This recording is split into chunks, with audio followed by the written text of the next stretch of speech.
Okay, when we left you, we promised you we're going to talk about Benjamin Netanyahu. That is Israel's prime minister, and he says we are not allowed to be done with the war yet. That's what I heard. He was basically interviewed for like an hour and 18 minutes by, was it CBS? It was like 60 minutes. 60 minutes. So, I mean, what did you guys think when you saw his interview? We'll just get into it because I have a couple clips to show you guys what happened. Well, I thought it was interesting because they covered a lot of topics. They did. Which was interesting. Number one, he said that the war doesn't end until basically he says it's over. Basically, I mean. Yeah. Which was crazy to say out loud. Mm-hmm. He also said that the reason why people are so mad at Israel is because foreign bot farms are creating this environment for it, and that Israel needs to ramp up their propaganda, which is crazy because I feel like they've been doing a lot of propaganda over the last few years. They have, yeah. He also said that that Hamas in Palestine, that they have not agreed to all the four conditions and that they've only done 2 of 4. Basically, he's saying that this needs to extend longer. Another one. I like how he kept on saying, well, he had, at one point he had mentioned how, people love him. He got his name everywhere plastered around Israel and other countries, and people actually are supportive of him, and it's very interesting to think like that when I don't know how you can. He said it was really popular in India. He didn't go out of his way to say 1.4 billion people in India love me. I was like, sure? I can't fact check you there.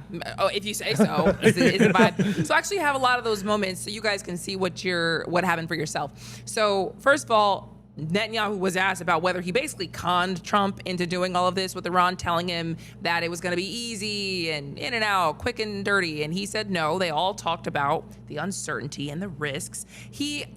My biggest impression of it was that he kept saying, oh no, Trump's idea, and this is on Trump, and he's such a great leader. Like, he was basically gassing him up, making it seem like, oh, this is not me, this is Trump, this is we, this is just, us being a model ally. And every kind of answer was framed that way, where he was just trying to remind everybody, oh no, this is Trump, he's the big man, not me, because everybody's been saying, okay, clearly you're at the helm of all of this on America's behalf. So there were a few interesting exchanges that we grabbed for you. And one came after Netanyahu was asked if the war was over and who would decide when it was over. And he said at that point, oh, well, I think, we've already accomplished a lot, but it's not over because there's still the nuclear material, the enriched uranium that's still there, and the enrichment sites still have to be dismantled, and the proxies, Hezbollah and Hamas, are still out there. Iran still supports them. They are still trying to produce ballistic missiles, and we have got to stop all of that. And so the reporter then asks, okay, so the war can't end until all of that is eliminated? And here is his response to that. This war cannot end until all those things are eliminated.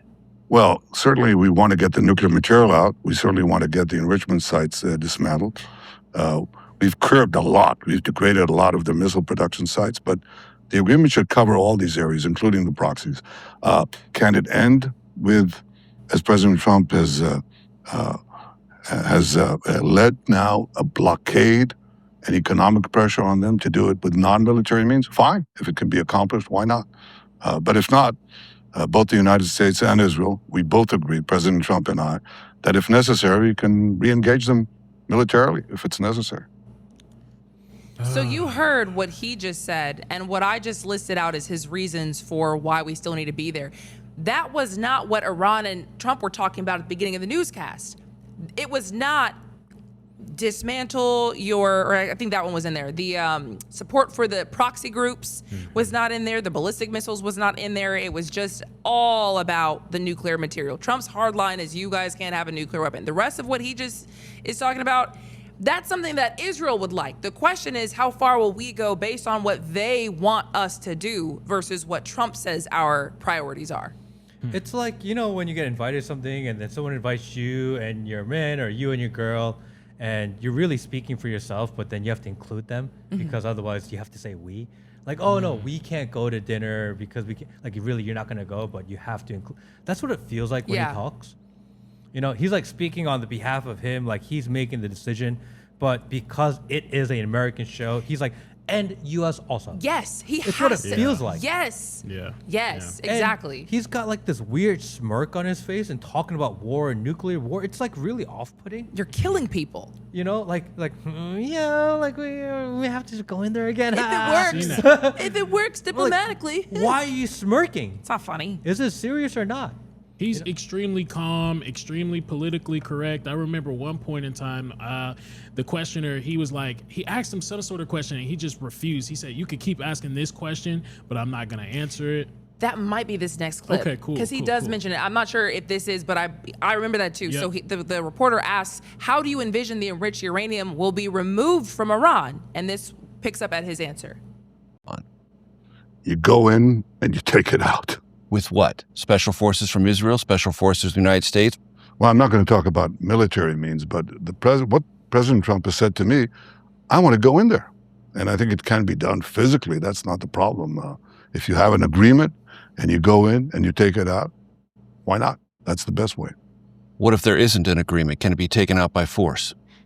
Well, you're going to ask me these questions. I'm going to dodge them because I'm not going to talk about our military possibilities, plans, or anything of the kind. And I'm just trying to get at how long is it going to take to achieve that aim? I'm not going to give a timetable to it, but I'm going to say that's a terrifically important mission. I mean, he says our decision. I'm not going to give a time frame about my military action. Whose war is this? Right. Because we were told over and over and over again, Bibi Netanyahu had nothing to do with this war, that the United States has been planning this, is something that Trump needed to do, that Iran cannot have a nuclear weapon, and that this was necessary for the freedom of the world. But then Bibi's out there going, we. Whose war is this? Well, he also mentioned in that interview basically how him and Donald Trump, as soon as he sat down with Donald Trump, that was the first thing that came out of Donald Trump's mouth. Yeah. The first thing that came out of Donald Trump's mouth is, hey, I want to save Israel. I want to save y'all from Iran. We got to make sure Iran doesn't get these nuclear wars and all this other stuff. So if we're listening to him, at least, and that nasty little smirk he got on his face, it looked like he had a cold sore or something like that, but he was smiling. And I mean, he, according to him, this is what has always been on Trump's mind. And it's so funny because he never mentioned it while he was running. He never mentioned it while he was running. What changed? So if that was the first thing that he said to you, that's very strange. Exactly. Because he didn't tell anybody that voted for him. That was like the top thing on his mind. And so we can just go into this whole social media battle of it all since we're talking about it. Yeah. I mean, for years, nobody really thought about Israel like that. If you did, you did. But I think the vast majority of us just kind of thought, okay, they just exist over there and it is what it is. But recently, since we've been seeing Israel just in the news all the time and just certain atrocities, really, if we're being honest about it, that it is allegedly perpetrated by them as they're fighting wars in Gaza and in Iran, people are looking at them like, okay, what are you really about? And he says that he feels like there's really just a propaganda war against Israel right now, and they just happen to be losing the social media battle. And so here's this part. It's going to be two different clips I have for you, basically explaining it. So here's part one. Israel has gone to unbelievable lengths to get innocent civilians out of harm's way.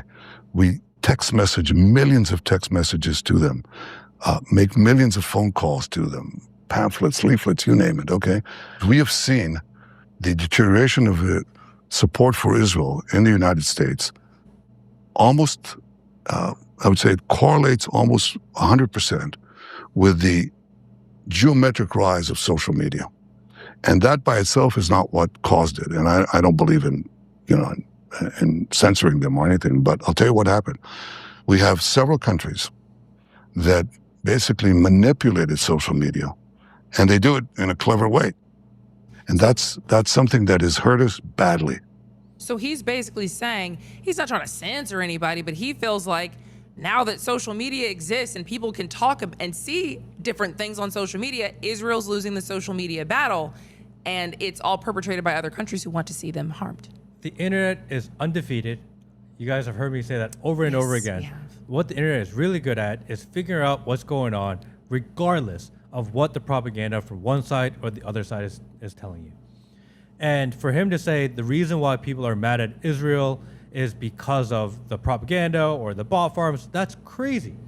Because the reason why people are mad at Israel is because everyone's seen the videos of them bombing Gaza, bombing children, saying, oh, we actually don't care that there were children or women in that building because we had to get the one bad guy in the basement. Right. And like, we don't care. Right. So we've all seen that in 4K. Yeah. My thing is, I don't think that Israel actually wants to win the social media war. I think they do want to be looked at as the evil, as the bad guys, because you're not going to sit here and tell me that Iran, a country that's not richer than Israel by any means, is beating Israel in a social media battle. They could make propaganda if they wanted to, and they could push it out. They have the money to do it. They have money that they're sending to America all the time. They have the money to do it. I think they want to be looked at as the bad guy so that when other people start hating them, they can start doing other things. They could basically use these as excuses to cause more harm in the future. That's what I disagree adamantly. I think that they are doing everything they can to make themselves look better. I think they are doing everything they can to propagandize the public to gain their support. It's just they're that unlikable right now. They are that unpopular, and it's just not working.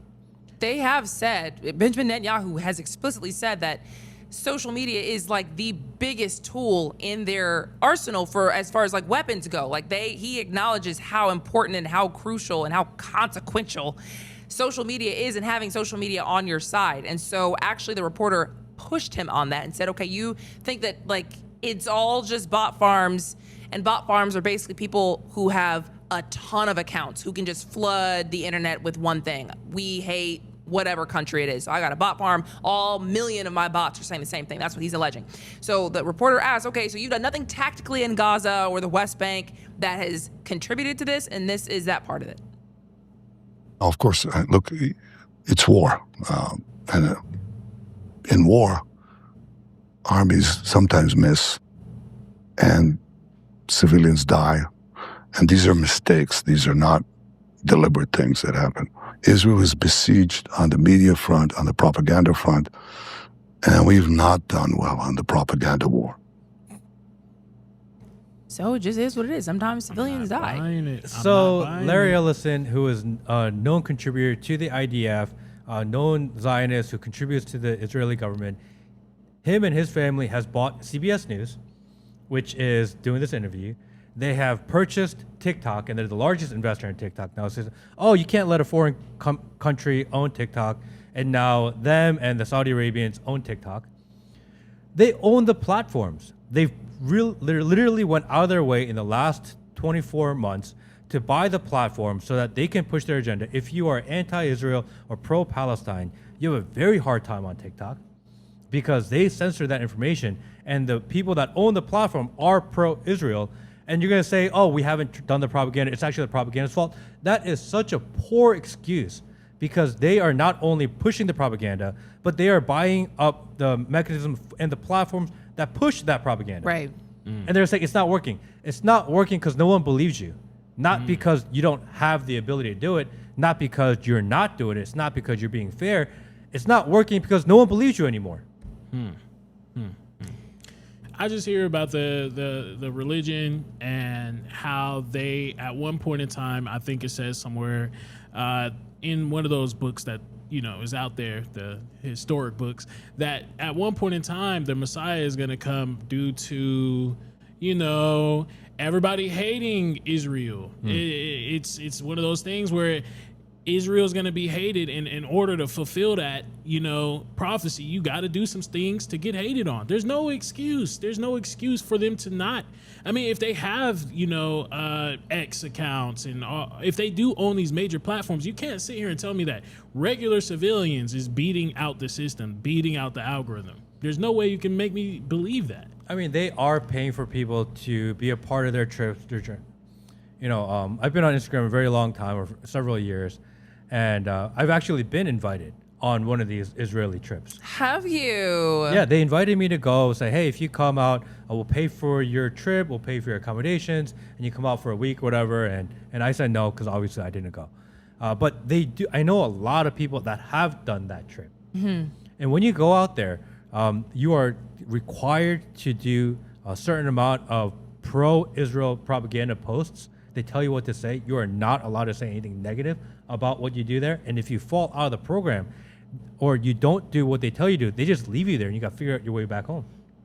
Why didn't you go? Like, did you know all that going into it, or like, why did you not go? Yeah, I mean, it was really early on. I'm going to say maybe 4 years ago. And this was actually right the summer after October 7th. So about 6 months after October 7th. Okay. And they were trying to get a bunch of people online and influencers or whatever else to come out to Israel. And it just didn't feel right. It felt like a propaganda trip. It's not something that I'm really for. I kind of say whatever's on my mind and it gets me in trouble sometimes, but it is what it is. So it's not something that I actually even considered to do. What bothered me recently that happened, everybody was still really spinning out and freaking out, I think reasonably, over what was happening in Gaza and all the Palestinians that were, I think at that point, starving. I think there was an allegation that Israel was not letting them get food, and there was a huge humanitarian crisis, and they said that they were going to let reporters in. Everybody kept saying, why don't you let independent journalists into the area so they can independently report on what's going on? Like, don't guide them in, don't have them under surveillance, don't tell them what areas they can go to, just let them in to report what's going on if nothing fishy is going on here. And Benjamin Netanyahu came out and said, yeah, I would love to do that. I think that's great. And what they ended up doing was bring out a bunch of influencers. And so at that point, it told me, and I didn't really, I wanted to be as fair as possible, but that right there tells me you don't want anybody to report. You want people to influence. You want people to come out with talking points and stand here in front of a food pallet and says, oh, this food pallet's getting here because I'm an influencer. I'm not here to really tell you what's going on. I'm here to influence you what the highest bidder paid me to influence you about. So that's what I thought was sketchy. And to this day, we never really even learned what was going on with that. It just left the media cycle. I think you have to fact check this, but I think it was maybe 27 independent journalists and media people that went out to try to cover it that have been killed while they were over there. Wow. So it's a big number of independent people trying to report fairly on what it is that end up dead. I think it's 27. How many Maybe even journalists? more. Because there were a lot of journalists over the scope of just, everything happening out there in the Middle East. But Netanyahu, just to land the plane here, did say that he feels like Israel has emerged as the most powerful country in the Middle East. And they have a partnership with the U.S. that is second to none. So it's going well for Israel, and we'll see what happens next.